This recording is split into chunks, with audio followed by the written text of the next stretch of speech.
हिंदुस्तान से भगा देंगे तो ये जो लूट हो रही है, ये जो संपत्ति मिल रही है, ये जो पैसा आ रहा है, ये बंद हो जाएगा। तो पंडित नेहरू के साथ लॉर्ड माउंटबेटन की चर्चा हुई और पंडित नेहरू ने कहा कि आप चिंता मत करिए, हम अंग्रेजों की एक कंपनी को भगाएंगे, ईस्ट इंडिया कंपनी, बाकी 126 कंपनियों को हिंदुस्तान में रख लेंगे। ईस्ट इंडिया कंपनी को भगाना इसलिए जरूरी है क्योंकि सारे देश में ईस्ट इंडिया कंपनी के खिलाफ माहौल बना हुआ है, इसलिए सिर्फ ईस्ट इंडिया कंपनी को विदा कर दो, बाकी जो अंग्रेजी कंपनियां हैं उनको इसी देश में हम रख लेंगे। और उनमें से एक दो नाम मैं आपको गिना दूं जिनको पंडित नेहरू ने जाने नहीं दिया।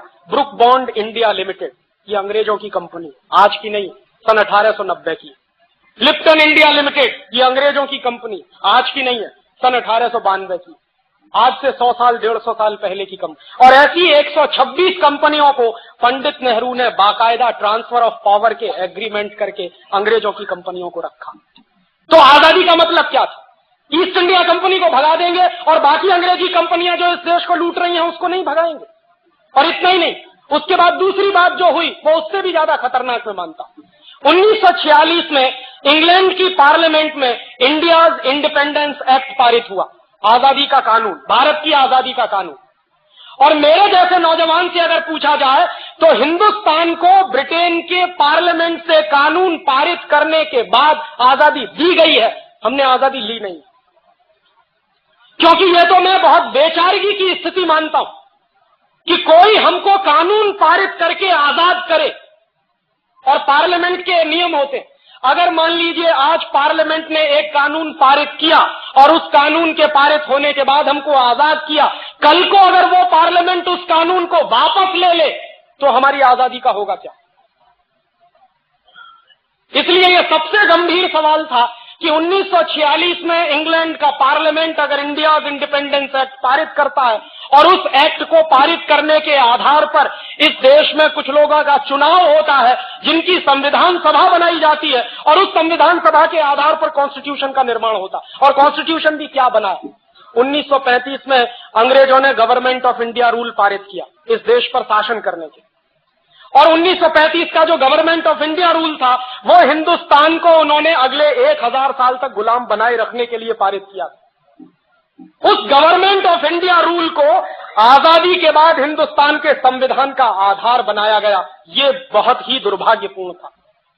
दुनिया में कोई भी देश जब आजाद होता है तो पुरानी व्यवस्थाओं को बनाकर नहीं रखता, उठा के फेंक देता।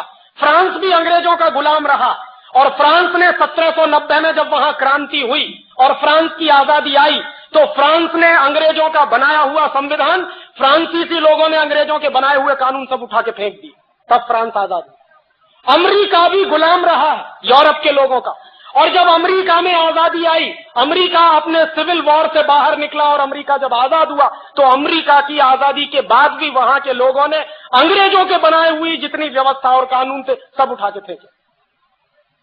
तो मैंने मेरे देश के पुरखों से ये पूछने का सवाल है मेरा, और ये मेरा हक बनता है कि जिस 1935 के गवर्नमेंट ऑफ इंडिया रूल को अंग्रेजों ने इस देश पर शासन करने के लिए बनाया था, उसको हिंदुस्तान के लोगों ने फेंका क्यों नहीं उठा के? क्यों उसको हिंदुस्तान के संविधान का आधार बनाया?